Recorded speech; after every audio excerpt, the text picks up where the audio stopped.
Welcome, everyone, to SI Media with Jimmy Traina. Thank you so much for listening.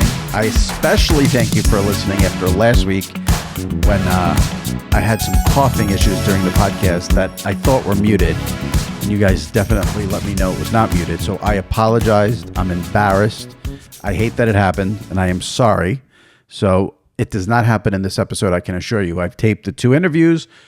My first guest is Paul Finebaum. He was tremendous. I'll tell you a little bit about that in a second. Then obviously Traina Thoughts with Sal Licata. No coughing. So don't worry about it this week. And again, I am sorry about last week. Should not have happened. We fixed it afterwards, but a lot of you caught it. And like I said, wasn't thrilled. My fault. Nobody else's. So sorry about that. But this week there's no coughing and there's great interview with Paul Finebaum from ESPN. All things college football and his career. Some really phenomenal stories from Paul about why he's not on Gameday, feuding with Ric Flair, great Lane Kiffin story. We talked about college football coaches knowing the point spread. So really great interview with ESPN's Paul Finebaum. And then we've got Sal Licata and Traina Thoughts. So before we get to it, just a reminder, last week, Andrew Marchand from The Athletic and David Shoemaker of The Ringer were our guests. Marchand on all things sports media, Shoemaker on the Vince McMahon documentary on Netflix. So if you missed that, give it a listen, even with the coughs. Jeff Passan from ESPN 2 weeks ago, Brad Nessler from CBS 3 weeks ago. So if you missed any of those, give them a listen and subscribe to SI Media with Jimmy Traina. And if you can, leave a review. All right, let's get to it. It's a cough-free episode with Paul Finebaum from ESPN, followed by Sal Licata and Traina Thoughts. All right here, right now, on SI Media with Jimmy Traina. All right, joining me now, very, very thrilled about this. First time with me here on the SI Media podcast. There is no one more synonymous with college football. We're in the middle of I think it's been a great season so far. We'll get his take from ESPN, from the Paul Finebaum Show. Paul Finebaum. Paul, thanks for doing this. How are you? Jay, it's my pleasure. I have watched you for many, many years, and as somebody who used to be a scribe, I am a great admirer. Oh, I appreciate that. That's awfully kind of you to say. And I feel the same. I really enjoy it's here in New York, college football isn't what it is in the South where you are. So sometimes I feel like I'm on an island with it, but my friends and I should tell you this. I have 2 friends of mine, and every single year now for 17 years, we have one Saturday where the 2 of them come over at basically 11 in the morning. They stay till 2 in the morning. We bet every game, watch every game. And one of my friends, he bet 37 games this past Saturday and went 12, 24, and 1. And we had a great day. No, I used to, for a couple of years, I was in New York 2 days a week during football season doing Get Up, First Take. And it was, I'm not sure what I was doing there. I'd walk in the Get Up meetings on Tuesday morning at 6 o'clock, and after about an hour and 15 minutes, Greeny would go, "Oh yeah, Paul. What about college?" But I love it. I mean, to me, football is football. So I get into. I don't get caught up in what seems to be the big thing now with the NIL. The transfer, I just want to watch the games. The other nonsense. I don't even know who's in what conference anymore because they change. I mean, when you see USC playing Big Ten games, it's, I think, a little, ridiculous. But from Saturday from noon to 1 a.m., that's still great, no matter what is happening off the field. No, and I mean, it's very entertaining. I mean, last week, you had 3 or 4 of the top 11 teams upset. Yeah, and 2. And I don't care what bar you're in. I don't care where you are in America. When somebody flips the TV over and you are watching Vanderbilt beat Alabama, who's the number 1 team in the country, I mean, that is something that is very compelling. And then you had another upset later, and yeah, you get that in the NFL. It just doesn't have the same resonance. The one thing, tell me if I'm an idiot for this thought. Because I could be an idiot for this thought. I obviously, if you're a college football fan outside of Alabama, you love seeing Vandy beat Alabama. The one thing I didn't love about it, and I'm a neutral observer on this, I'm rooting for the underdogs or whoever I bet. I feel like Alabama losing that takes a little bit away from that phenomenal Alabama-Georgia game. Like, that game was so good. Game of the year. It's going to be hard to top. And I feel like Alabama losing the next week. Maybe they lost because they were so tested against Georgia. I'm not sure. What's your opinion on that? The Alabama Georgia game is truly one of the most exciting games I have ever seen. Now, it's not the most important, but in terms of just wringing wet with emotion when it's over, and it all went away. I mean, it's gone. And as somebody who sits and talks to a lot of Alabama fans, it was the worst thing that ever happened because it gave you that crack high. And then you came down and after losing to Vanderbilt, you're literally laying in the gutter, people walking over you. My father grew up in the Lower East Side, so I had some, familiarity with that. Yeah. First time I ever went there as a kid, I said, "Why are these people on the street laying down?" But you also don't give any credit to the other team who isn't bad for its brand. But that's just college football. And as somebody who does what I do, Jimmy, you don't stop and explain. You just you let it fly. Yeah. The Vandy quarterback is very good. Yes. All right. We'll get back to on-field college football. I want to get into you a little bit and covering college football and all that. One of the things I find fascinating about you is you do 4 hours a day radio solo. I mean, I grew up here in New York, Mike and the Mad Dog. They were two people. They did 5 hours a day. Then they broke off. Dog does 3 hours a day on Sirius. 4 hours a day solo. Is that, I mean, you've been doing it for so long. I would imagine it's just, it is what it is. But is that difficult at all? I don't think it is, but because I am not like Mad Dog or Francesa or Cowherd or Rome, where I come on and bloviate for 30 or 40 minutes. I've never been that. I was a newspaper columnist. Right. So I mean, could I do it? I guess, but I've never been that crazy about my own opinion. And one thing we found early on this show when I was in Birmingham, Alabama, was people love to hear themselves talk. And while most talk show hosts abhor letting anyone get in the way, we embraced it. We created a cottage industry of what we call Finebaum callers, who all believe that they're the best caller in the show's history. I had one guy, Jimmy, who said, "You would not be where you are without me." And I want to get money. But there's a couple of those out there, and it's my fault. But whether I'm Dr. Frankenstein or not, I don't know. But that's why I can do it more effectively and easily. If I would be in a hospital after 15 minutes of trying to sound like Russo. Right. Like I said, Paul does the daily radio show. It's 3 to 7 Eastern. I should mention that. Is the state of radio now is, I don't even know what it is, because obviously we have podcasts, but even more so than podcasts, it seems like what anybody wants in this business now is, a 1 minute video of someone holding the phone to their face and screaming and yelling and doing nonsense. I still love the art of radio. For you to be successful on radio is something to sort of, give you a tip of the cap to, because it's not easy these days.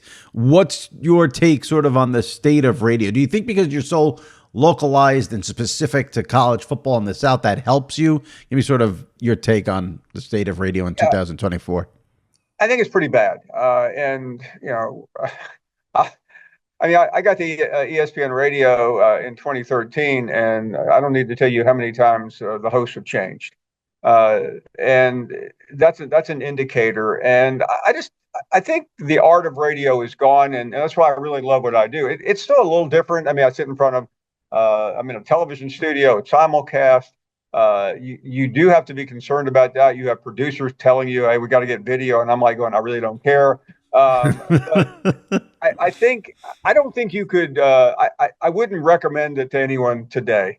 I'm on campuses every Friday, and students ask me, I want to do this, I want to do that.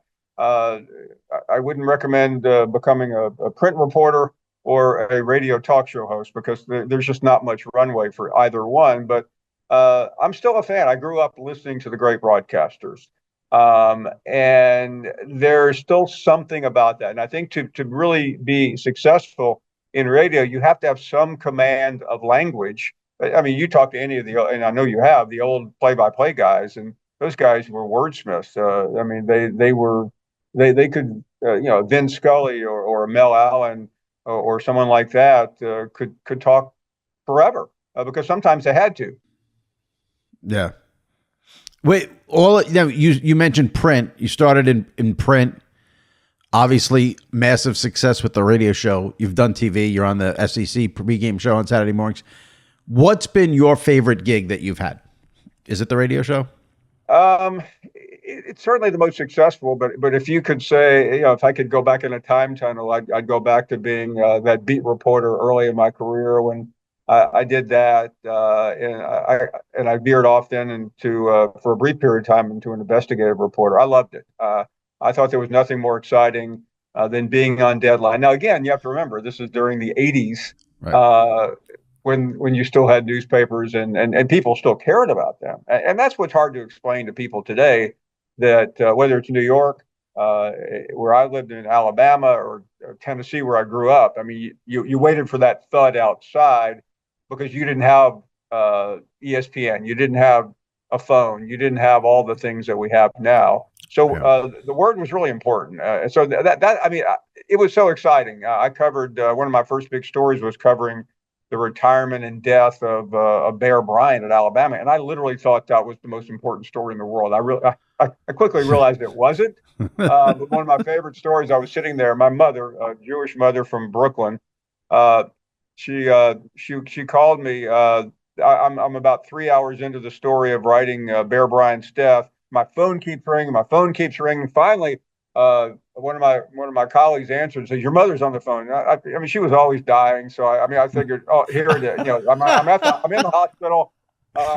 You better come home right away. I said, "Yeah, Mom." She said, "I hate to bother you, but I don't know if you've heard or not, but I just put on the local news in Memphis." That's where she lived. And Bear Bryant's dead, and I just wanted to I'm sure you know, but I wanted to make sure I said, "Thanks, Mom." I mean, but that was my mother. That's great. But yeah, I bring that story up because both my parents and even my older sister were born in New York. I think I was consummated in New York, and they went to Tennessee, excuse me, to have me. But that's the environment I grew up in, and I really think it helped shape me as I later matriculated and became a sports columnist. It's just, I'm sitting here in shock because I literally just had a phone conversation with a friend of mine, maybe not even 30 minutes ago, talking about how my parents are driving me crazy. And it's the phone calls. My parents have a situation going on. Their basement was flooded and they're getting a new basement. It's a big mess. I feel bad from that standpoint, but the cable wire for upstairs is downstairs, and every time the people come to work, they unhook the cable, and I have to go there to hook up the wire. I've shown them how to do it, but when they do it, it doesn't work. And every day I'm getting calls, the cable's out. So that story just hit me right in the gut when you told it. So on top of your mom not thinking you knew Bear Bryant was dead. Yeah, but that's, I mean, it wasn't official until she either read it in her morning paper or it was on the local, not the national news, the local news. Yeah. But she really was amazing. And not to digress on my mom, but about 2 or 3 years into my career there, I won a big award, like the Sports Story of the Year in Alabama by the Alabama Sports Writers Association. I mean, I was so excited. Called my mom about 11 o'clock at night. I said, "Mom, you're not going to believe it. What did you win?" I said, "I won first place in the Story of the Year in Alabama." She said, "Alabama?" She said, "I didn't know people could read in Alabama." And she said, "Why don't you, call me when," I mean, she was kidding, but she said, "Call me next year if you win a national award." So guess what? I did. I won first place in the Associated Press sports editors for investigative reporting. Of course, it cost my newspaper about $1 million in defending me in the lawsuit, which we won. but I called her and she said, "Now I'm impressed." But that, I mean, my mother was essentially, and again, we're talking 80s here. I grew up in the 60s. I mean, she was the mom version of Vince Lombardi. I mean, it was never good enough.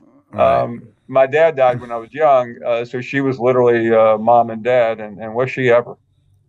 What was the story that you won that AP award for? That got a It's lawsuit. too complicated. But it was some young. But by the way, it was a high school player who Alabama essentially bought for a small amount of money. I mean, this is like in '83.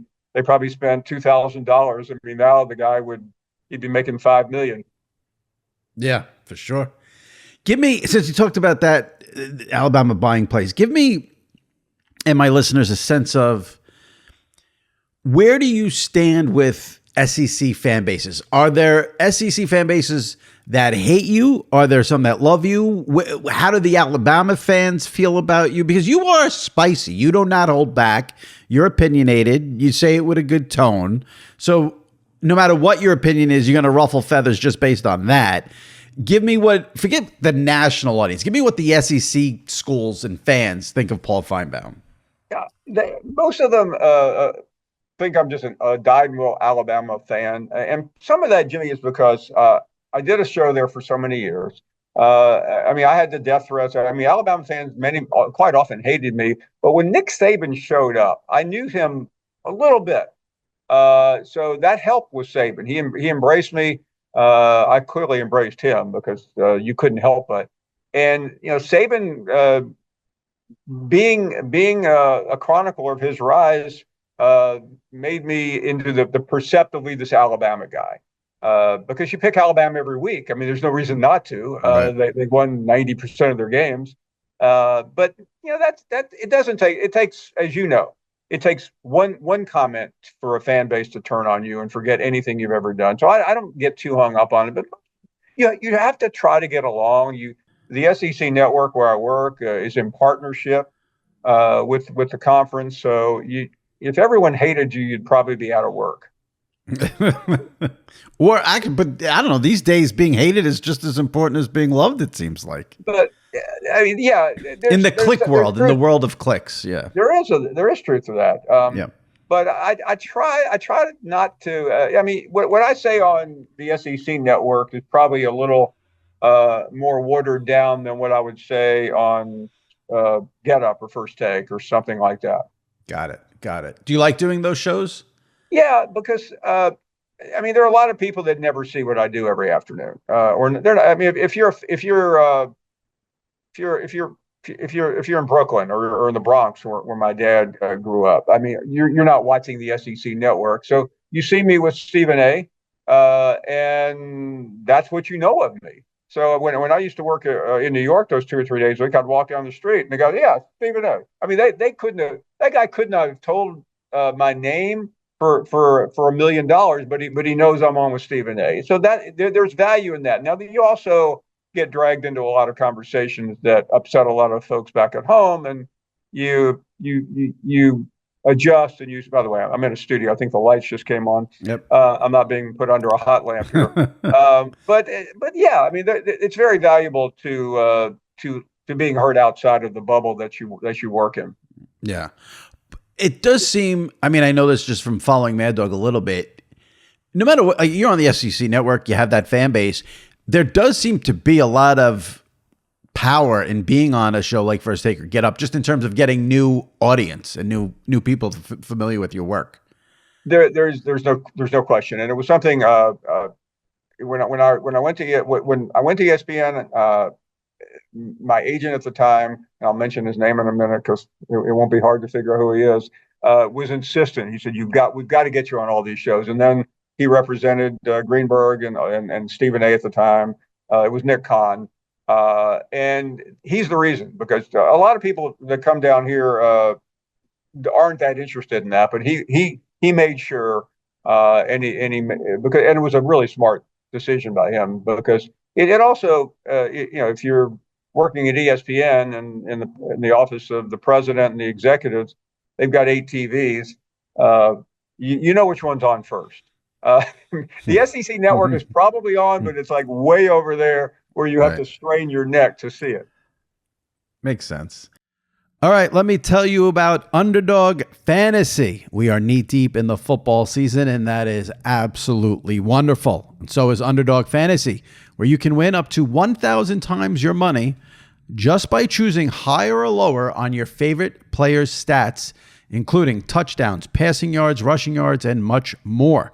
What I love the most about Underdog, easy to use, never a glitch, smooth, and then boom, lower, higher. Love the concept. Patrick Mahomes, passing yards, 270. Give me lower, win your money. I love the concept. Very straightforward, very simple, and the app is extremely, extremely user-friendly.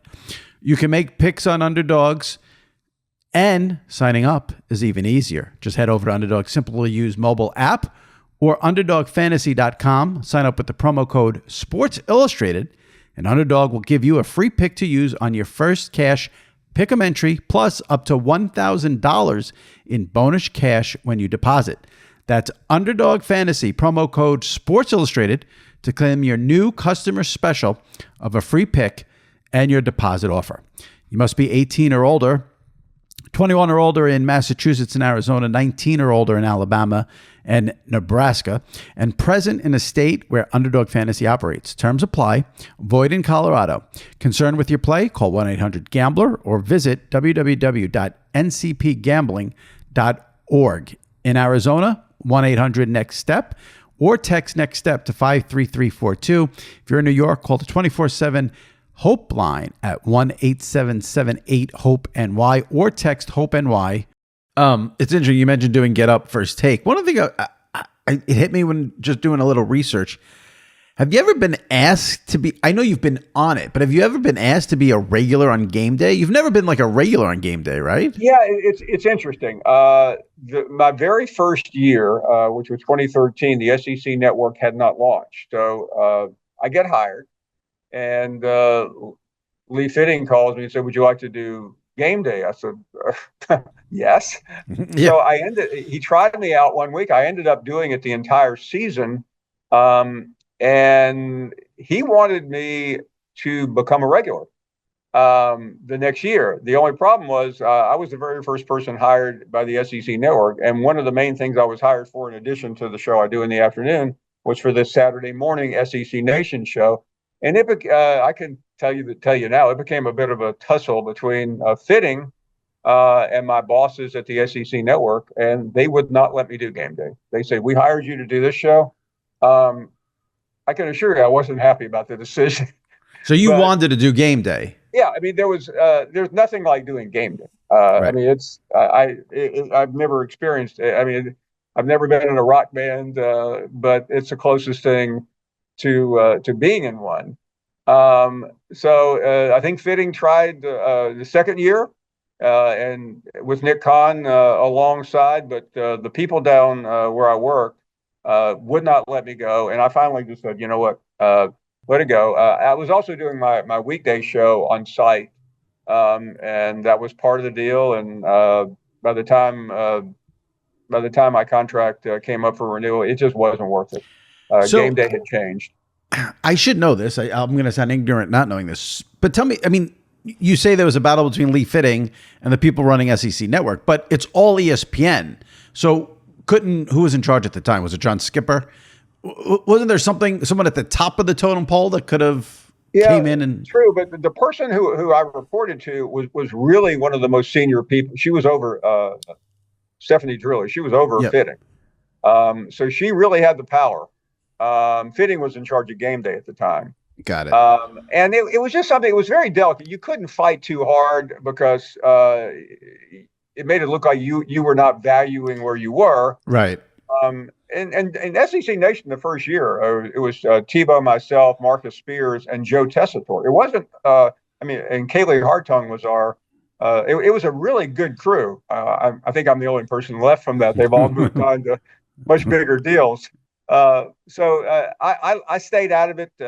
Nick Khan told me I'll handle it. And it was just, it was just not worth going to war since I agreed Got to it. the deal to be on the SEC. And they'd already promoted it, and it had been marketed, and it would have looked bad for the show for me to say I'm moving on. Right. So if they came to you now and said, "Oh, we want you to be on Game Day as a regular," is it still something you'd want to do? No. I think nothing against the show, but I think the show has enough people on there right now. Right. Well, let's say they said, "Oh, Desmond Howard's leaving. We want you to take that." I would just use that as hypothetical. I would say no. I just don't think. I think this is now where my niche is, and I think at this point in my career, I would be much happier. I am much happier doing what I do than parachute into that every week. Got it. One of the things you do with the radio show, I'm a big fan of the way you do interviews.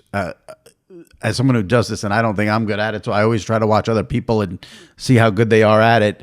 I like your style. It's direct, it's straightforward, it's blunt. Do you love doing interviews, or is it just part of the job and you don't? Tell me. Good. I do, and I've always taken my approach is very. If you just happen to put me on, or somebody sends you a tape, you're not going to like it because it's very slow. It's not over the top. I've learned part of it comes from being a newspaper reporter, where the most important thing to do is listen, and especially as an investigative reporter, as you know, you hear something, you don't go, "Oh, wow."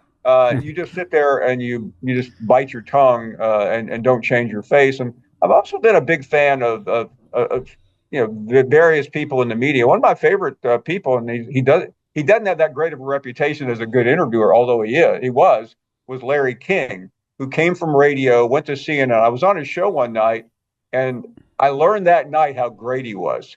I don't think Larry King has ever did 2 minutes worth of research. Right. And his approach was nobody at home knows anything either.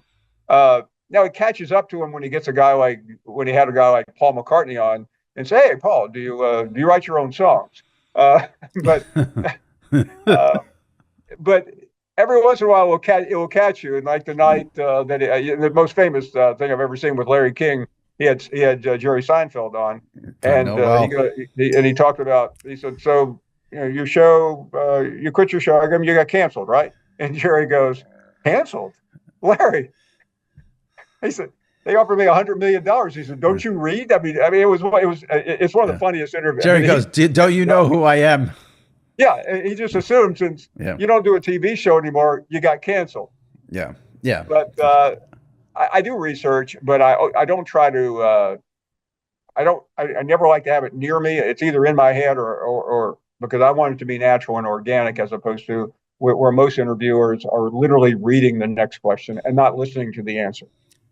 Do you have in your head, if I asked you what's been your all-time worst interview, would you have an answer right off the top? I sure would. Oh, I'd love to hear it. And it relates to New York, incredibly. I was back in Birmingham, and there was a card show in town, and they called me and said, "Hey, we got a big time guest, and we'd like to bring him by." I said, "Absolutely." I grew up a Yankees fan. They brought by to our studio Don Larson, who, for those who are too young to remember, in the mid '56, I think he pitched the only perfect game in the World Series. So, Jimmy, what would you do with Don Larson? He wasn't even a good pitcher. He just happened to have one great game. Right. I said, "Don Larson, great to have you. You'll be at the card show on 3rd Avenue on Saturday morning at 9 a.m. I said, "So what was it like to pitch a perfect game?" He said, "I don't like talking about it." And I'm thinking, I don't have a second question because that's the only thing. But that's one that forever. The second question should have been, well, what would you like to talk about? Well, I was too stunned to even come up with a follow up. Don, that's rough. I mean, I could, I don't know where you go from there. I don't know where you go from there. Interviews turn into fun. It's like the great comedians when they bomb on the opening joke. The really good ones can turn that into humor, where it's often such a challenge at that point just to see if I can get to 2 minutes in the interview. So what was the second question? Oh, how did the rest of the interview go? Yeah, I mean, I think I eventually broadened it to where did you grow up? I mean, it's all most people usually if you start at the beginning, you can at least get to high school and maybe how you got into baseball. It was a terrible interview. Well, not your fault. He doesn't want to talk about the perfect game. I mean, a couple more on the fans, and then we'll get into some college football stuff. Who have you had? Have you had what has been your most memorable feud over the years? Whether it's with a coach, a player, has there been one has there been one coach that's really gone after you, or the coach has been good with you, or is anything stand out from that standpoint? Yeah, I mean, there's a number of coaches that literally wouldn't talk to me. So yeah, I'm not sure they would qualify as feuds when they won't talk. But yeah, I mean, some of them are pretty parochial. Mostly Alabama coaches who have come along and they just refuse to engage. I mean, Saban, to his credit, I mean, there were times when we did have our problems, but he was smart enough, I think, to engage. But some just won't. Right now, Lane Kiffin and I think it's more of a farcical feud because he will tweet at me. Kiffin blames me for getting him fired the year I was on Gameday. And there's truth to it. About the fourth week of the year, USC where he was, they started the season number one. They were playing Arizona State, and they'd already lost 2 games. And I was on Gameday that morning. Chris Fowler said, so he asked me about the quarterback problems at USC, but I just used that as a reason just to attack Kiffin. I said this was 2013. I said Lane Kiffin is the Miley Cyrus of college football. He's never been good at anything. Wouldn't have the job without his father. And I said if he loses tonight, I said he ought to be fired. And what was interesting is that everybody on Gameday loved Lane Kiffin. Herb Street Fowler. I mean, he had been on the show, and so after they lose that night, okay. I flew back to Birmingham. I was still commuting. I still had a home there. I woke up about 6:15 on Sunday morning. My phone had like 9 messages from ESPN. I stumbled to the kitchen. I flipped on the TV, and it said, it's now 6:15, so it's 7:15 in the East. Sports Center breaking news: Lane Kiffin fired on the tarmac at LAX. And then they showed my comments. And Kiffin, I later became friendly with him, and he told me that morning, the president of USC and Pat Hayden, the former athletic director and great player, were sitting in a coffee shop in Tempe, Arizona, Scottsdale, Arizona, watching Gameday. When I came on and said that, the president turned to Pat Hayden, and this is Kiffin telling me, if we lose tonight, fire his ass. So I think I did help facilitate that. He would have been fired, but he probably wouldn't have been fired that day. That's some power. Do you regret saying that now? Not at all. I can't be responsible for Southern Cal losing to Arizona State. Right. So how do you go from that then to having a relationship and being friends with Lane Kiffin? Well, I saw about 3 weeks later, Gameday was in Seattle. Interestingly, Steve Sarkisian was the coach, and he and Kiffin worked together in LA under Pete Carroll. So he invited Kiffin to come up and hang out, and Gameday found out about it. So they invited Kiffin to be a guest. First interview he gave. So he was in our green room, and I somewhat sheepishly walked over to him. I figured I better get this over with. I mean, I don't know if he's going to take a swing, or I said, Coach, I'm Paul Finebaum, like he didn't know. We ended up having a good time. He texted me Miley Cyrus's Wrecking Ball the next day, and we actually became very good friends after that. He won't let it go. He brings it up in every interview. Yeah, I was going to say that I think it's fair that you don't regret saying that. I do think you owe Miley an apology. Well, what's funny was her career was dead at the time. Yeah. Now she's back. So if I ever see Miley, I have interviewed her father before, but that's no great thrill. You're taking out the whole family. Well, she's way more talented than the father. Miley can sing. Miley can sing.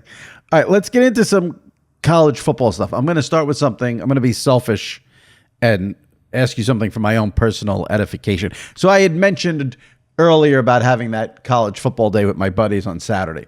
The night before, on Friday night, Michigan State played Oregon.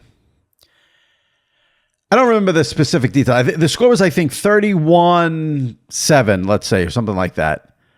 The over-under on the game is, so that's 38 points. The over-under is like 39. And Michigan State, like I said, they're getting their ass kicked. It's 31-7. There's like 10 seconds left in the game, and they kick a field goal. And the game goes over.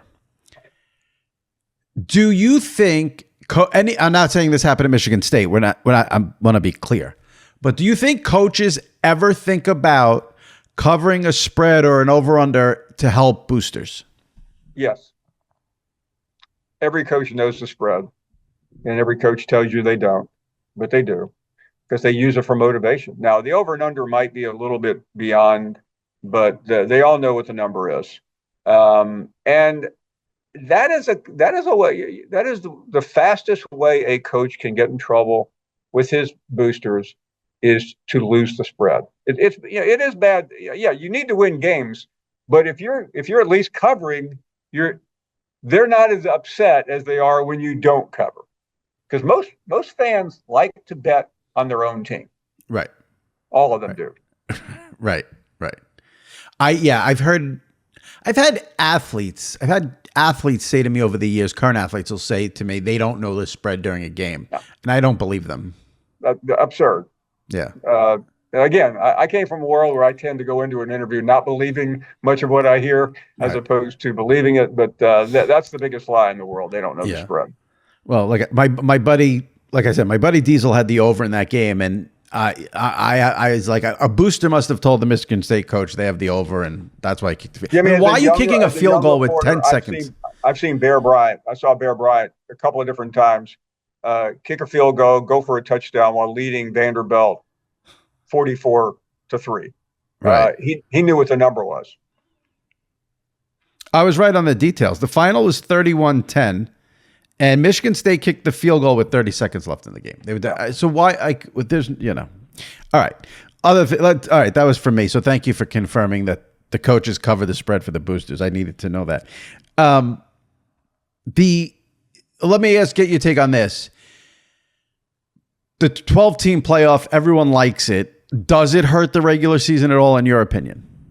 Not yet. And again, we're into the 7th week. I've seen no evidence of it. Now, it could be a factor late when you have a Michigan-Ohio State game that may be very meaningless, where it's usually the biggest game of the year. But so far, it adds so much complexity. Alabama losing to Vanderbilt the other day, that very well would have knocked Alabama out of the playoffs. Right. You can't work your way back. Now it's a matter of calculus. Okay, well, Alabama has one more loss. It's just about getting to the playoffs. It's not about anything else right now. Very much like the NFL. As you're saying that, I'm going in my head, I'm thinking, actually, maybe in the case of Alabama, maybe it helps the regular season because Alabama is not out of it yet. So now their games maybe mean even more because another loss would put them out. Oh no, there's a game next weekend in Knoxville, Alabama and Tennessee. They both lost. It won't be the biggest game of the day that Georgia playing Texas will be, but it's going to be the most intriguing game because the loser is literally screwed. Yeah. I think it's going to make this part of the season more compelling. November could be weird. When you start to see big time programs, let's say USC loses 3 games, suddenly the game against Notre Dame has no meaning. That's where it could hurt. Right. Yeah. I mentioned it before. Like I just, all these Pac-12 teams in the Big Ten, I think it's ridiculous personally. And there was a stat out there too about the teams traveling 2 time zones or like 1 in 9 or something like that. But the flip side of that is, you can't have a better game than we have this week with Ohio State and Oregon. No, this is one of the 2 or 3 biggest games of the year in college football. Yeah. But we had this game a couple of years ago in a regular season, and I think we would have had it this year too. But it is very compelling. It's still very strange with the Big Ten. The ACC last week, Miami at Cal. That was an ACC game. I'm struggling with Syracuse and Boston College in the ACC, and that's been going on for 15 Yeah. or 20 years. Yeah. And I get a kick out of the network shuffle. I mean, I'm a media nerd. So, like, I don't know, like week 1 of the season, it was Hawaii at UCLA on CBS. I'm like, what the hell is going on? I mean, Ohio State, Oregon is on NBC. And that's a game you'd automatically go to ESPN today. for. Yeah. I was like going, why isn't that was obviously, you know this more than I, that was a game that NBC and Fox must have traded or something. Yeah. Yeah. Because you automatically think ESPN, ESPN, ESPN, and it's, True TV has games. We like that. Yeah. With big wireless providers, what you see is never what you get. Somewhere between the store and your first month's bill, the price you thought you were paying magically skyrockets. With Mint Mobile, you'll never have to worry about gotchas ever again. When Mint Mobile says $15 a month when you purchase a 3-month plan, they mean it. And how refreshing is that? With the fees and taxes that we all get hit with in our cell phone bills, it adds up, and you don't know what you're paying for. But that's not the case with Mint Mobile. Mint Mobile is here to rescue you with premium wireless plans starting at $15 a month. To get this new customer offer and your new 3-month premium wireless plan for just $15 a month, go to mintmobile.com/SI Media. That's mintmobile.com/SI Media. Cut your wireless bill to $15 a month at mintmobile.com/SI Media. $45 upfront payment required, equivalent to $15 a month. New customers on first 3-month plan only. Speeds slower above 40 gigabytes on unlimited plan. Additional taxes and fees and restrictions apply. See Mint Mobile for details. I got to go to the story with Toomer's Corner. Would you say that is the craziest thing that's happened to you in your, well, not to you, but, yeah. Yeah. So to briefly explain, in 2010, Cam Newton was the starting quarterback at Auburn. They were down 24-0 in Tuscaloosa on the final regular season game. He led them to a comeback. They won the game, knocked Alabama out. And after that game, a fan became irate because there were allegations that Cam Newton was paid to go to Auburn. Allegations, of course. It was $200,000 allegedly funneled through his father's church in Georgia. He should have got more. So in January, a guy calls our show named Al from Dadeville, Alabama. He's arguing about something irrelevant. And finally, he said, "I'll tell you what I did last week." He said, "I poisoned the timber streams with ADF, toxic whatever." And I said, "Really?" I said, "Are they dead?" He said, "Not yet, but they will be." I said, "Is that against the law?" I was really not taking the guy serious. He said, "You think I care?" He said, "Roll damn tide." And he hung up. About a couple of days later, a guy called from the agronomy school at Auburn and asked if we could send him the tape. And then 2 weeks later, it blew up. It was a huge national story on all the networks. Yep. And these trees died. These trees weren't just 2 trees you walk by and go, "Oh, aren't they nice?" They were iconic. They were at a place called Toomer's Corner. When Auburn would win a football game, which hardly ever happens anymore, thousands of fans would go down to Toomer's Corner with toilet paper and roll. That was their tradition. That was their number one tradition, Jimmy. And fans were literally, when they pronounced that the Toomer's trees would die, fans had memorial services. So, and this guy ended up going to prison. And in the history of sports radio, there's crazy calls, but I think that will top it. And when, whatever day I die, and somebody at your place writes an obit, it will read Paul Finebaum, who took the Toomer's call. Yes, that's for sure. It's again, like as a New Yorker, you just can't fathom a story like that. Like that's. It did lead to a 30 for 30, which played the combination of that and the 30 for 30 didn't hurt me. There was one more piece of the puzzle, a profile in the New Yorker. That Troika ended up getting me the job at ESPN. Wow. That's But crazy. That's what one got led you. to the other, and Yeah. then Yeah. the New Yorker came in after hearing about it, and then John Skipper saw the article, and So there's a guy sitting in a jail cell who's responsible for you being on ESPN. uh, Hmm. he is now dead. Oh, But okay. I did visit him in jail. That was Did you really? yes. How did that go? Uh, I brought him two preseason SEC magazines, and the whole time he read them. I mean, he literally didn't talk to me. He just he couldn't wait to learn more about the Tide. That But is unbelievable. he told me he was quite a pretty. I don't know because I've never been, but he said he was a pretty popular guy in jail because everybody wanted his autograph. Yeah, I could see that being a crime that makes you popular in jail for sure. The SEC, boy, I'll tell you. I always ask people this who are sort of synonymous with the sport like you. I mean, I think if you say to anybody college football, I think the first two names that come up, it's you and Herb Street. I think those are the two names. So I always ask this when I have guys on with the pros, but I could ask you anyway with college. If I put you in charge of college football right now, and you can do anything you want, give me three things you would do. Number one, I would start the season earlier. Even though it's not a great time of the year, but college football has to get away from the NFL because the NFL is just eating it up at the back end. So I would start it a week or two earlier, so they would have spotlight, and I think that would help the season get off to a little faster start. Now they have 1 week that they're standalone, and the ratings are usually astronomical, and then they start to slip a little bit. Um, That's Beyond right. that, Those first week ratings would this year were tremendous, from what I remember. That first yeah. week this year, yeah, Yeah. yeah. And I would make sure that there were big games that first week. The SEC doesn't. I mean, I would have Alabama, Georgia the first, like the NFL on that first Thursday night. Just do something Got it. dramatic. Yeah, I would do something about the replay. You don't need 10 minutes for something. I mean, they would put a clock on it. 2 minutes, whatever you see in 2 minutes, we're done. The games have to be faster. You don't need a game starting at 7:30 on Saturday night going to midnight.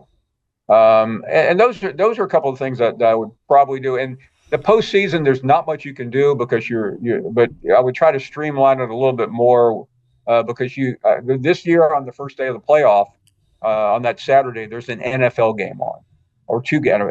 yeah, yeah. And listen, I watch the NFL like everyone, but college football has lost that battle. They've lost Black Friday. They've literally lost everything, as everyone else has. Right. Dr. Goodell. Yeah, yeah. I mean, baseball's going through it now in the playoffs. They get Exactly. baseball's celebrating 2 million viewers, for playoff games, and the NFL's pulling in 25. I guess it would be blasphemous to do it, and I understand college football is Saturday. Saturdays is college football. I get it, but I would say put the game on if it's a playoff game, people are gonna, if you put it on a Tuesday or Wednesday, you're gonna get a better rating than a Saturday. Just do that if you have totally to. Agree. They just can't. You cannot. They have to stop this. Yeah. The schedule is so complicated though. Yeah. And again, you got to make sure the Rose Bowl is taken care of. Yeah. Can I give you one thing I would love to change? I hate the rule that a receiver only needs 1 foot in bounds. You should need 2 feet in bounds like the NFL. That's bothered me for about 40 years. So Absolutely. I had to get that off my chest. I mentioned before about fan bases that maybe have issues with you, and I just remembered the one person I always see going after you on Twitter is Ric Flair. Is this a real feud, or your friends? Because I know he's good friends with. I had Nestler on a few weeks ago. They're good friends. For not remembering that. I knew Rick pretty well, and I'm not going to talk trash on Ric Flair, but I could. And about 2 years ago, I blasted him on our show because he was the biggest Georgia fan in the world, and he was at a Georgia game, and for some reason, Kirby Smart didn't shake hands with him. Maybe he was actually coaching or something and doing something important as opposed to talking to a washed up wrestler. And he suddenly jumped on the Jim Harbaugh wagon and started talking about how great Harbaugh was. And last year, when I and everyone else was criticizing Harbaugh, Flair started attacking me. And I sent him a text one day. I said, Rick, I just said, listen, I don't think you realize how many fans you're losing by this love affair with Harbaugh. So what did Flair do? He immediately posted my text, which wasn't that big a deal, and then proceeded to just uh, launch a number. I have not responded to one of them, so I don't want to. I don't want to, really excite Rick. I know he just went. His ninth wife just announced for divorce, so I really would rather show him a little grace. But yeah, that's a legitimate one-way feud going on right now. All right, so that's a legitimate feud. Are you a wrestling fan? Were you a wrestling fan? Because you said you were friends with Rick. Yeah, I mean, I've interviewed him a few times, and listen. I mean, he's Ric Flair. Okay, Right. he's a big name. I mean, the 30 for 30 speaks for itself. But at this point in my career, I'm really not that excited by feuding on social media with Ric Flair. I mean, at one point he tweeted that he'll compare W-2s with me. Now, what am I supposed to do? How am I supposed to respond to that? I mean, again, also, so let's say his W-2 shows he makes more money. What does that mean exactly? I mean, he should make more money. I am not that. I'm just Yeah. I'm just a working stiff down here. Well, if you're a wrestling fan and Nick Khan was your agent, maybe we could get you on Monday Night Raw, SmackDown. Well, He's got Adnan Virk on it now. Joe Tessitore. I saw Tess the other day, and he was scheming some great plan to get me on there. Oh, okay. That would be great. Rick's not with the WWE. We need you to feud with someone else. And by the way, that's how I ended up with Nick Khan. I knew Joe. Joe was the executive producer of the 30 for 30 on the Tree deal. He and Bruce Feldman, and that's how I called him one day. I said, "I'm looking for an agent." And when you hear the news that Joe, who's one of our better college football announcers and always gives us a thrill on Saturdays, when you see the news that he's going to become the voice of Monday Night Raw, what's going on here? I mean, he's a great boxing announcer too. So I mean, Yeah. and I mean, clearly, I mean, he was one of Nick's. He may have been Nick Khan's first client. So I understand the backstory. I think he was Nick's first client. So he's so good at that. I mean, Joe could do anything. I mean, he's the only college football broadcaster that is Shakespearean in his description. So I wouldn't turn WWE money down, would you? No, definitely not. Did you ever have an interest in doing games? Analyst, anything? Never. No. It just I thought once. I mean, there was one. I mean, I remember when Kornheiser was in the booth and Dennis Miller. I thought about that for a second. I go, they don't want a non-jock in there. There's really just no room for it. I think it'd be great as at least a one-off because you have opinions and that's so desperately needed during games where everyone just sugarcoats everything. But Jimmy, you cover the media, so I can't educate you any more than you already. But they don't want it. People they like it the way it is, and you bring in an outlier like me, and it will just upset everybody. Do you get into the announcers and the broadcasters when you're watching game? Do you get annoyed by some? Do you have your favorites, or you're in the business so you know people personally and it's hard to judge it that way? I mean, I can hear. I mean, I hear it. I mean, Joe is one of my favorites, by the way, just because. Yeah. But yeah, I mean, the commentary drives me crazy as a former print guy, but that's nothing new. I mean, you just have to accept that. Yeah. I do think, and I've always said this, I think ESPN does as good a job as any network with any sport with college football. In terms of the talent there is really, Sean McDonough, you mentioned Tessitore, Bob with Schusen. It's deep. It's pretty deep. Mark Jones, I'm leaving out some others, but they have Herb Street, they have you. Do you have any kind of relationship with Corso? We've mentioned Gameday. I mean, it's I used to. He helped me a lot the year I was on Gameday. I'll tell you one story here. I came out and did my first hit, and I was frowning. I mean, that's just kind of my personality. And Corso called me over. He said, "Paul," he said, "they were booing you." He said, "You smile. They never hate you quite as much when you smile." And it was really pretty valuable because he did back in his heyday. I mean, they would be throwing things at him, and he would just grin. Yeah. I mean, listen, that's one thing, even as a New Yorker, the traditions in college football. I mean, Corso putting on that head every Saturday is Incredible. nothing like it. An institution. And you're an institution in the SEC. I appreciate you coming on. Give me a Ohio State, Oregon prediction. I like Ohio State. I felt from the beginning that they probably had the most talent of anybody in the country. So I just don't. I'm underwhelmed by Oregon so far this year. And give me one team you think's going to make the playoff that's not an Alabama, that's not a Georgia, that's not a Texas. Like, give me a surprise playoff team you think could make it. That would, like, someone an underdog we can sort of get on the bandwagon and root for to beat the traditional teams. Really pushing BYU. I didn't see that at the beginning of the year, but they are sneaky good. Yeah. Well, the way they demolished Kansas State that Saturday night was telling. Because I think the one thing about the 12-team playoff that'll be great is when you get a team like BYU in there. Because if it's BYU, Alabama, the whole country is going to root for BYU. I mean, Absolutely.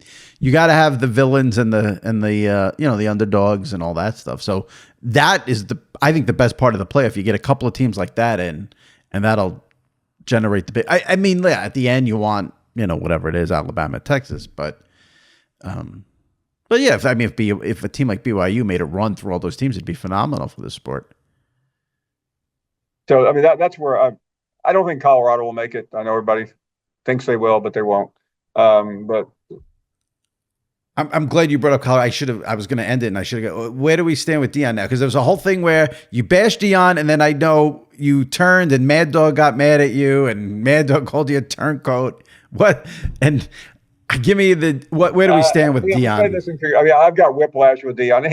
He is an enigma. I pretty much said everything you can say about him, but I still feel like it's overdone. I agree with you completely. That day with Stephen A, it was easier to agree with him. And he's probably more right than wrong. I mean, Deion. I mean, I am a fan of Deion's. The only thing I don't like is the attacks on the media. That's where that's where I think he has crossed the line. Yeah. I mean, it is interesting because I feel like I get sick of it too. And then I've just learned from doing this for so long that, like, it doesn't matter the sport. It doesn't matter the team. Athletes, and I guess coaches and athletes, they do anything to get that us against the world thing going. It's everyone, the Yankees would be winning, World Series after World Series and be like, oh, no one believed in us. What? Like, exactly. So, listen, the one thing about Deion is the one thing you can't deny is he generated a lot of interest. So that's always good for the sport. But yeah, it not always good interest because I think you have half the people rooting against Colorado now because of him. They're proven. I mean, they play at 10:30 Saturday night. I'm intrigued by what they do. Yeah, the UCF win was good, but other than that, it's not like they have the resume of anything special. So, all right. Well, I appreciate you coming on. This was a lot of fun. I really enjoyed it, and enjoy the rest of the college football season. Maybe I'll get you back on during the playoff. That could be a lot of fun. Jimmy, I have had a blast. Thank you so much for inviting me. No, thank you, Paul. I appreciate it. Take care. Be well. Thanks. I'll see you soon. Bye-bye. All right. All right. Joining me now from WFAN Radio in New York, SNY TV in New York, my buddy Sal Licata, who's probably on cloud 9 right now. It has been an incredible, exciting run here for the Mets. I mean, just in general, where New York sports is at, but specifically the Mets, the team I root for. It's fun to see them on the verge of the NLCS. There is so much to get into. Now, full disclosure here. Well, number one, good news, I'm not coughing this week. Okay. So we've got that. I'm so embarrassed about last week. I didn't realize there was an issue. What was it with our segment or no? Well, I thought I was muting my coughs and I wasn't. So debacle central. And everyone let me know, boy. They couldn't wait. I'm sure. Yeah. Couldn't leave a goddamn review on Apple, but they let me know about my coughing. Anyway, so full disclosure, Sal and I always tape this after his WFAN show, which is on from 10 to 2. We're doing this before at 9:15 in the morning. So I'm barely awake, haven't had breakfast. And I'm so I got to get you out of here by what time? Well, the sooner the better. All right, because I'm so bummed that I wish the Mets series was over, because we really don't want to act like it's over, especially since I have the Mets plus 160, which is way more important than your fandom. So we've got to toe the line a little bit. All right, let me start with this. Let me just get into one thing quick before we'll get to, because everyone wants to know about Sal's weekend, and that will be the bulk of this pod. One thing I wanted to ask you, and this is like a good sports media question outside of New York, even though it's a New York thing. People outside New York will appreciate this. You were on the air doing your WFAN show when the Robert Saleh news broke. For you personally, is it nerve-wracking when that happens? Do you get excited that you have big news on your show, or do you start like shitting your pants because you got to make sure you're covering this properly? No, I think it was more, first it was shock and then excitement. So just to give you a quick structure of the show, like we have a meeting, which we'll have in about 10 minutes or so, just to set up where we're going in the open. Yesterday, clear open was the Yankees. All right, let's rip the Yankees. I'm going to say about Rodon, whatever it may be. And then usually we go for 10 minutes and then go to calls. As we were wrapping up ripping the Yankees, our producer jumped in with the sounds and saying, hey, we got breaking news. And I'm like, what the hell? And then he says, Saleh. And at that point, it was shock. And then like, wow. And a little disappointing because we didn't get to do Yankees playoffs, which is fun and good. But it was easy peasy. Well, you'll have that though have a few more days with that. Right, but it's more exciting knowing that you're going to be on with a major breaking news story, and then that we talked about Saleh for the rest of the show, 3 hours and 50 minutes after that. Got it. So you went to the Met game at Citi Field on Tuesday. Yes. Now, why can't you do the pod this afternoon? What's in the schedule? Because with the Mets 5 o'clock start, baseball night in New York is an hour and a half before first pitch. Oh, the Mets are playing today. That's right. I'm thinking because the Yankees had that one off day and it threw me off. That's what, okay. So the Mets got it. Okay. So I'm done at radio at 2. I have to hit the subway, get over to SNY, and I'm on the air at 3:30 there. So you're not going to today's game. I don't think so. I went to the Yankee game on Monday, Met game Tuesday. Oh, I didn't know that. Yeah. All right. So the reason why this is going to be a shorter segment than usual, we may not get into everything everyone wants us to get into, is because Sal is extremely busy because he works 2 jobs, both a Met station, a Yankee station. He's on the TV. He's going to get. So the number one question I got all weekend through today on Twitter was, has Sal's wife filed for divorce yet? Give us the breakdown. I mean, you had Mets, Yankees, Jets 9:30. Then the Mets were Sunday at 4. Monday, you're telling me you went to the Yankee game. Tuesday, you went to the Met game. What? Do you even remember your wife and kid's name at this point? Yeah. My wife is now hitting me up for potential World Series tickets. She's like, oh, if there's a World Series game, I want to go. I'm like, all right, easy.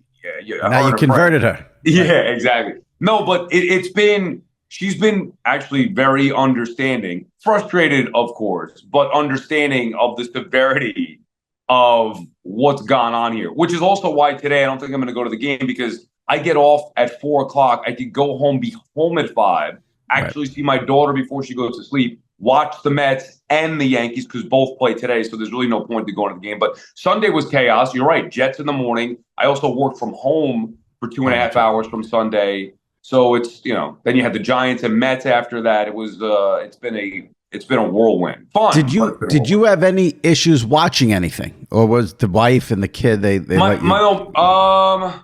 no, but just like, just the feel of the moment. Like usually with these games, especially the baseball playoffs, don't want to be bothered at all. And my wife is trying to like be a part of it and be like, oh, and then she'll ask questions, and I'm just like, yeah, like no matter how many times I tell her it's a best of 5. If this team wins, there might be a game. Like, she just doesn't get it. And then she'll start talking about some other stuff during the game. And I'm like, And then she walks up and like, I can see you're not paying attention. I'm like, yeah, I'm not paying attention. This guy's on. You're like, it's a playoff game. What do you want? Don't you get it? People who aren't sports fans don't understand. Here's a funny story. It's sort of on this wavelength.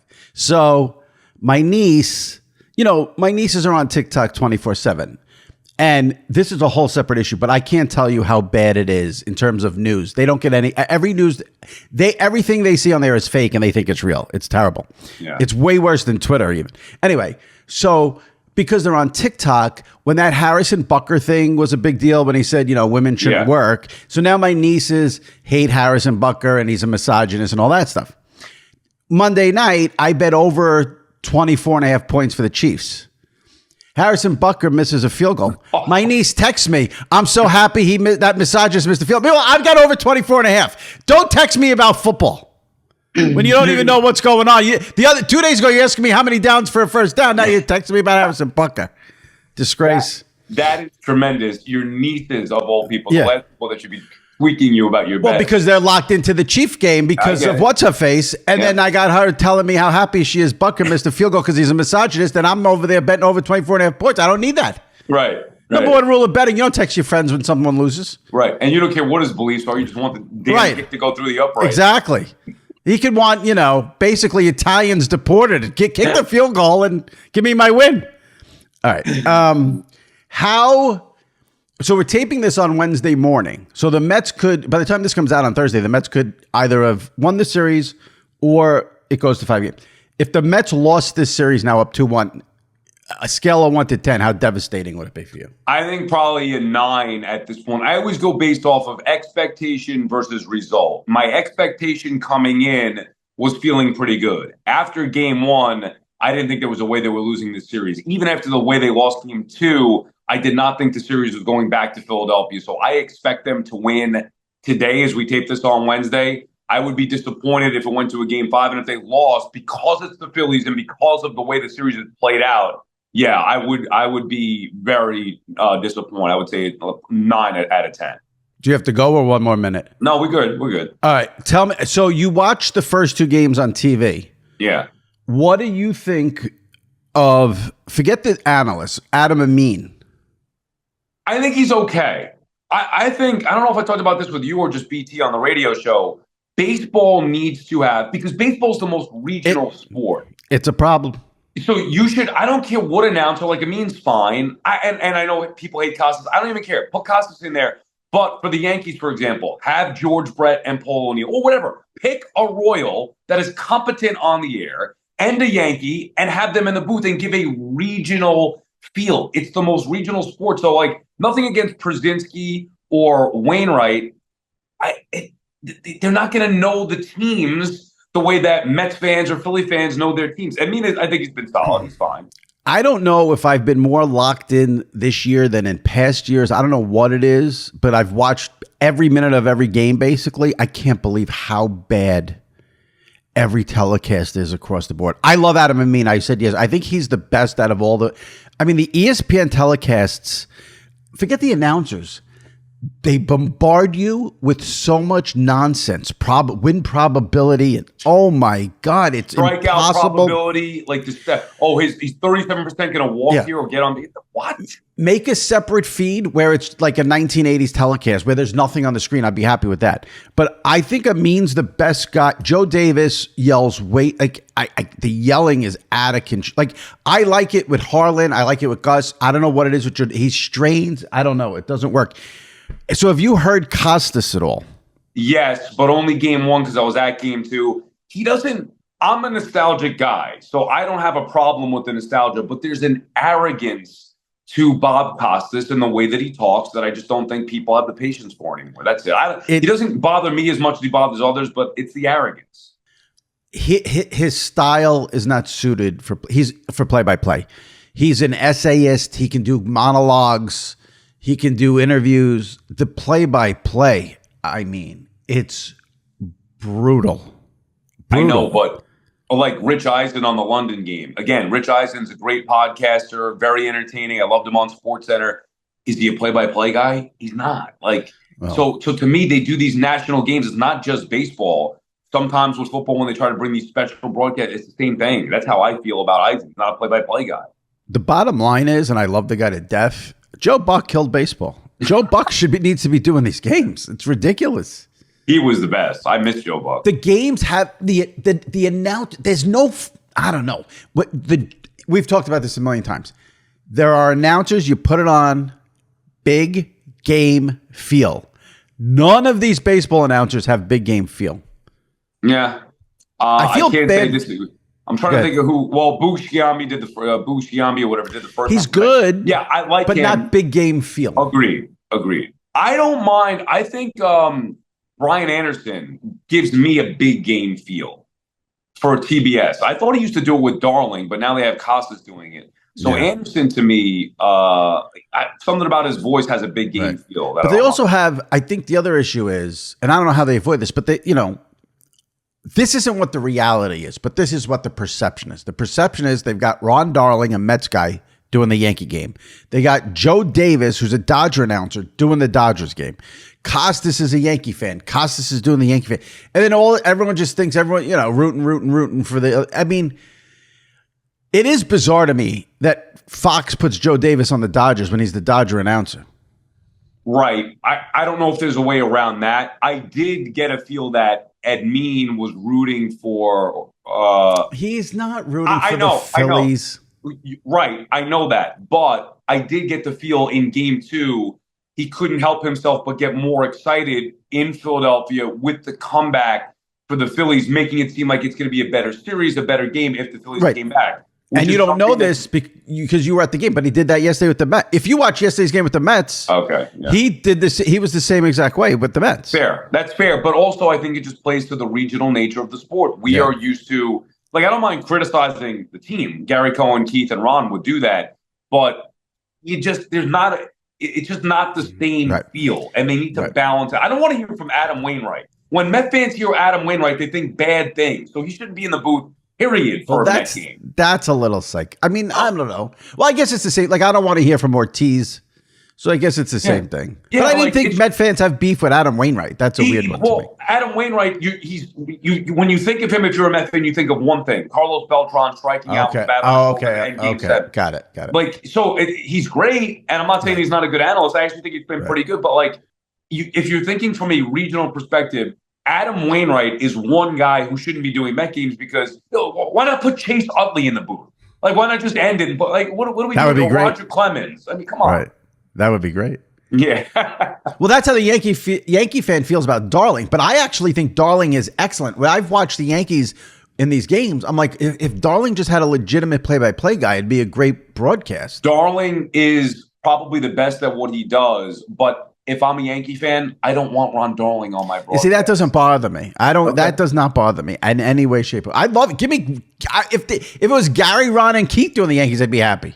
Well, I can't listen to Bob Costas. Be a big upgrade. They spent 4 hours on George Brett the other. It was a George Brett history. You know what I wrote? I said I was trying to watch the Yankee Royal game during the George Brett documentary.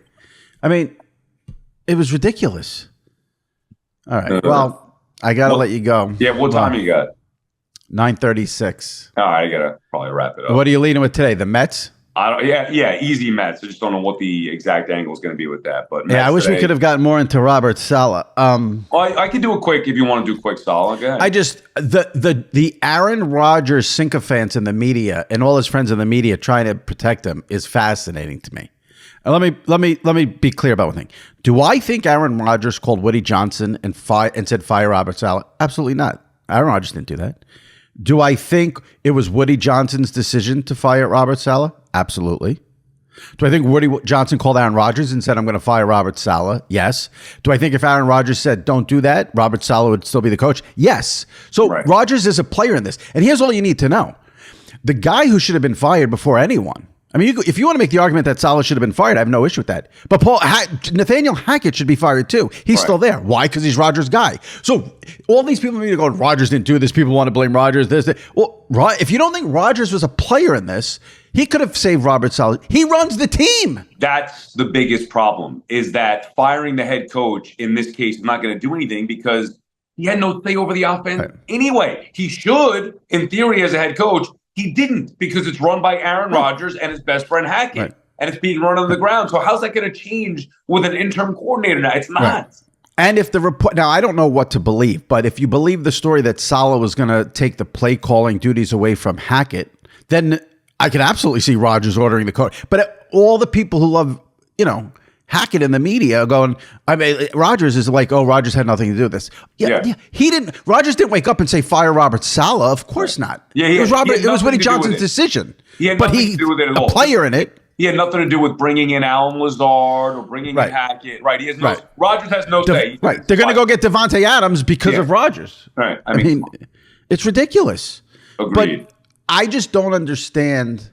Listen, if you want to fire Saleh because of the locker room and you think this is the spark the team needs, because the talent is there, but they still should make the playoffs. I think the whole AFC is on the line Monday night. That's the biggest game of the week, and it could be a biggest game of the season with both of them at 2 and 3. You want to make the argument that Saleh should go to spark the team, club. I have no issue with that, but I don't on the field. If Nathaniel Hackett is still the offensive coordinator, and the defensive guy is now the head coach. I don't see what this does. Yeah, well, we're going to find out. I don't think it's going to do much. All right, so no Met game. If there's a game 5, that's in Philly, so you wouldn't go to that. Correct. Okay. Who do you want to see in the NLCS? Probably the Padres, but I don't care. It's not like I'm afraid of either team from that perspective. I'm kind of tired of the Mets-Dodgers in the postseason. It's happened often. I know the Padres happened in 2022. I think that would be a fun, exciting series with two teams on the rise. I bet the Mets against the Brewers. I bet the Mets against the Phillies. I would bet the Padres against the Mets. I think the Padres are, that scene in San Diego is amazing if you like to watch. Yeah, that's why I want to see it. I would like to see that. Yeah. All right. Well, good luck to the Mets. Thank you. You too. Hang in there. Hopefully you see your wife and kid at some point. Yeah. All right. And we'll see you next week, Sal. Talk to you later. All right. All right. My many, many thanks to Paul Finebaum. Thoroughly enjoyed that interview. I hope you guys did too. If you're not a subscriber to SI Media with Jimmy Traina and you just heard the Finebaum interview and you enjoyed it, make sure you subscribe. It'd be great if you left a review on Apple as well, but subscribing is most important. Paul was great. My thanks to Sal Licata. My thanks to you for listening. Again, if you missed any recent episodes, last week, Andrew Marchand from The Athletic was on to talk about the latest sports media news. David Shoemaker from The Ringer was on to talk about the Netflix documentary on Vince McMahon. Jeff Passan, Brad Nessler, also recent guests on SI Media with Jimmy Traina. So give those a listen, subscribe, and if you can, leave a review on Apple. All right, we'll see you next week. Stay safe and take care.